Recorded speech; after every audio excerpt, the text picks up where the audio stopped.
আসসালামু আলাইকুম। এটিএন বাংলা সংবাদে সবাইকে স্বাগত জানাচ্ছি অনামিকা হাসান পুনম।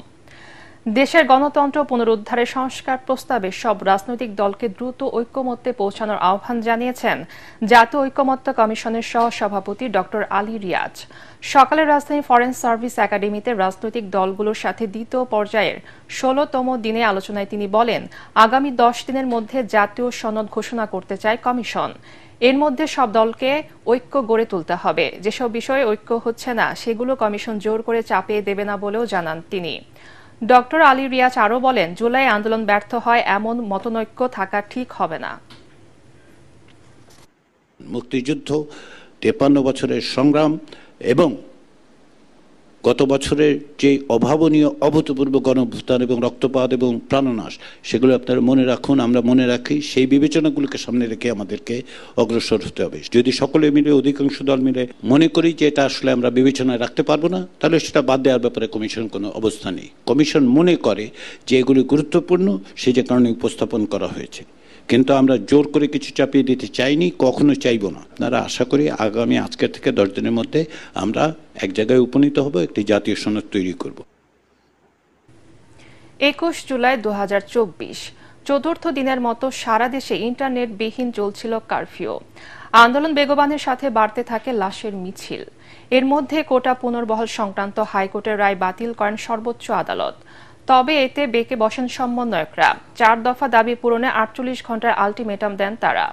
কারফিউ দিয়ে আন্দোলন দমানোর চেষ্টাকে বৃদ্ধাঙ্গুল দেখিয়ে সারা দেশে কমপ্লিট শাটডাউন জোরদারের আহ্বান জানান সমন্বয়করা। আন্দোলন মোড় নিতে থাকে সরকার পতনের ১ দফায়। আরও জানাচ্ছেন মুশফিকুর রহমান।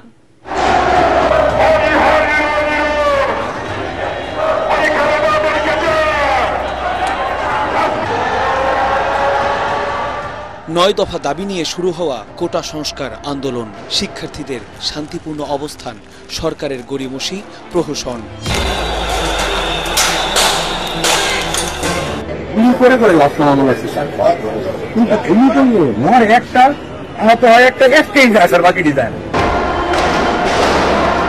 দাবি আদায়ে শিক্ষার্থীদের অনড় অবস্থান। সরকারের নির্দেশে বর্বরতার চরমে আইন শৃঙ্খলা বাহিনী।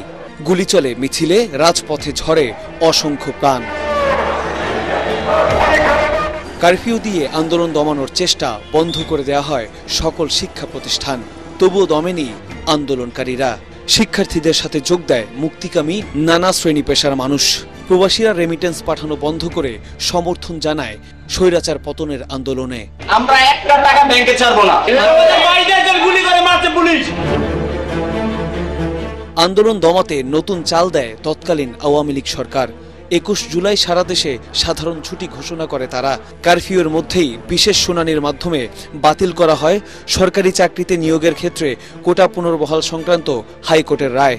এতে বলা হয়, সরকার প্রয়োজনে নির্ধারিত কোটা বাতিল, সংশোধন বা সংস্কার করতে পারবে।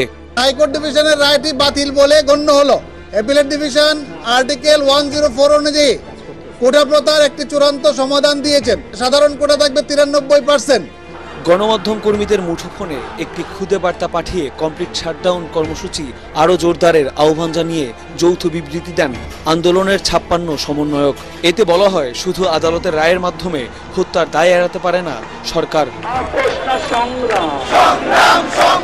এদিন ২২শে জুলাই গায়েবানা জানাজা কর্মসূচির ঘোষণা দেন শিক্ষার্থীরা। মুশফিকুর রহমান, এটিএন বাংলা, ঢাকা। এদিকে দেশ গড়তে জুলাই পদযাত্রার অংশ হিসেবে আজ খাগড়াছড়িতে যাচ্ছেন জাতীয় নাগরিক পার্টির কেন্দ্রীয় নেতারা। সংগঠনের আহ্বায়ক নাহিদ ইসলামের নেতৃত্বে বেলা ১২টার মধ্যে খাগড়াছড়ি পৌঁছানোর কথা রয়েছে এনসিপি নেতাকর্মীদের। শহরের চেঙ্গি স্কোয়ার থেকে পদযাত্রা শুরু হয়ে শহরের গুরুত্বপূর্ণ সড়ক ঘুরে শাপলা চত্বর মুক্তমঞ্চে সমাবেশ করবেন তারা। এরই মধ্যে পদযাত্রা ও সমাবেশের জন্য সব ধরনের প্রস্তুতি নেওয়া হয়েছে। ব্যানার ও ফেস্টুন দিয়ে সাজানো হয়েছে সড়কের দুপাশ। পথসভা ও সমাবেশে এনসিপি নেতাকর্মী ছাড়াও দল মত নির্বিশেষে সাধারণ মানুষ অংশ নেবে বলে জানিয়েছেন খাগড়াছড়ি জেলার সংগঠক মঞ্জিলা ঝুমা। খাগড়াছড়ির সীমান্তবর্তী মাটিরাঙ্গার গভীর জঙ্গলে বিজিবির সাথে পাহাড়ের আঞ্চলিক সংগঠন ইউপিডিএফ সন্ত্রাসীদের গোলাগুলি হয়েছে। এ সময় অস্ত্র, গোলা বারুদ সহ বিপুল সরঞ্জাম উদ্ধার করা হয়। বিজিবি জানিয়েছে, ভোর রাতে মাটিরাঙ্গার তাইন্দং ইউনিয়নের টংপাড়ার গভীর জঙ্গলে বিজিবির টহল দলের উপর গুলি চালায় অস্ত্রধারী সন্ত্রাসীরা। বিজিবিও পাল্টা গুলি চালালে সন্ত্রাসীরা তাদের কাছে থাকা অস্ত্রশস্ত্র ফেলে পালিয়ে যায়। এ সময় তল্লাশি চালিয়ে 2টি রাইফেল, 1টি পিস্তল, 1টি শটগান ও 16 রাউন্ড গুলি সহ বিপুল সরঞ্জামাদি উদ্ধার করা হয়। ইউপিডিএফ সদস্যদের ধরতে অভিযান চলছে বলে জানান বিজিবি কর্মকর্তারা। খেলার খবর। 14 মাস পর ক্রিকেটে ফিরল মিরপুর শেরেবাংলা স্টেডিয়ামে। সেই ফেরার ম্যাচে পাকিস্তানকে 7 উইকেটে ধারাশায়ী করেছে বাংলাদেশ।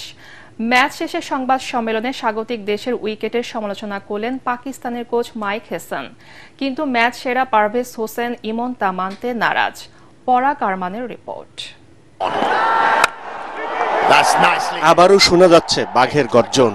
শ্রীলঙ্কার বিপক্ষে টি-20 সিরিজ জেতা যে কাকতালীয় কিছু নয়, সেই প্রমাণ দিল টাইগাররা মিরপুরে 3 ম্যাচ সিরিজের প্রথমটিতে দাপটের সঙ্গে পাকিস্তানকে 27 বল হাতে রেখে 7 উইকেটে হারিয়ে মিরপুরের